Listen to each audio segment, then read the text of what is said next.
তো আজকে আমরা দিদির বাড়ি যাবো, আর দিদি অনেকদিন ধরেই ফোন করছে যেতে বলছে। তো তার জন্য দুই ভাই রেডি হয়ে গিয়েছি। আর আমার ভাগ্নিটা সবসময় ফোন করে বলে যে মামারা এসো, তাই ভাবলাম আজকে যাই। তো তার জন্য সকাল সকাল উঠে বাসি কাজগুলো করে নিচ্ছি। আমার ভাই বলছে দূরের পথ, অনেক দেরি হয়ে যাবে, কিছু রান্না কর, খাওয়া দাওয়া করে যাবো। তো আমি থালা বাসনগুলো মেজে আমি কল থেকে এখন জল এনে ভাতটা বসাবো। যেহেতু দিদির বাড়ি যাবো তাই অল্প করে চাল নিয়েছি, কারণ বেশি চাল নিলে ভাত বেশি হয়ে থাকবে। আর আমরা কখন বাড়ি আসবো না আসবো ঠিক নেই। দিদির বলেছি বেশি সময় আমরা থাকবো না, গিয়ে তাড়াতাড়ি চলে আসবো। দিদি বলছে যে ঠিক আছে আই। আর তাছাড়াও দিদির বাড়ি অনেকদিন যাওয়া হয় না, তাই ভাবলাম একটু ঘুরেই আসি। তো আমি এখন চালটা ধুয়ে বসিয়ে দেবো। যেহেতু আলু ভাতে রান্না করব, তো তার জন্য আলুগুলো ধুয়ে দিয়ে দিলাম। সত্যি কথা বলতে বাবা মা যখন বেঁচে ছিল তখন দিদি ফোন করতো, বাবা মার যেতে বলতো, আর বাবা মা যেত। তবে এখন বাবা মা নেই, আমাদেরই তো যেতে হবে। তাছাড়াও ছোট ভাগ্নিটা বারবার আসতে বলে। সত্যি কথা বলতে অনেকটা দূর বলে তেমন যাওয়া হয় না। আর দিদি রাগ করে, বাবা মা থাকলে বাবা মা আসতো, তোরা আসিস নে আমাদের বাড়ি। তো এখন আর কি করার, বাবা মা তো নেই, এখন তো আমাদেরই যেতে হবে। তো যাই হোক, আমাদের রান্না খাওয়া দাওয়া হয়ে গিয়েছে।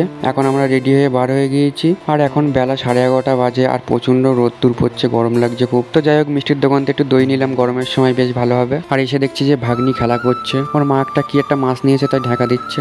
আর এত রোদ্দুর থেকে এসে প্রচন্ড গরম লাগছে। আর এখানে দেখো ভাগ্নির দই এনেছিলাম আর দই খাচ্ছে। আমি বললাম মানু একটু দে, আর আমার দিতে এসছে। আমি বললাম খাবো না, তুই খা। তবে আমরা গেলে খুব আনন্দ পাই, খেলা করে আমাদের সাথে। তো যাই হোক, এখন বিকেল 5টা বাজে, দিদির বাড়িতে খাওয়া দাওয়া করে রেডি হয়ে বার হয়ে গেছি, বাড়ি আসবো। তো আজকের মতন টাটা।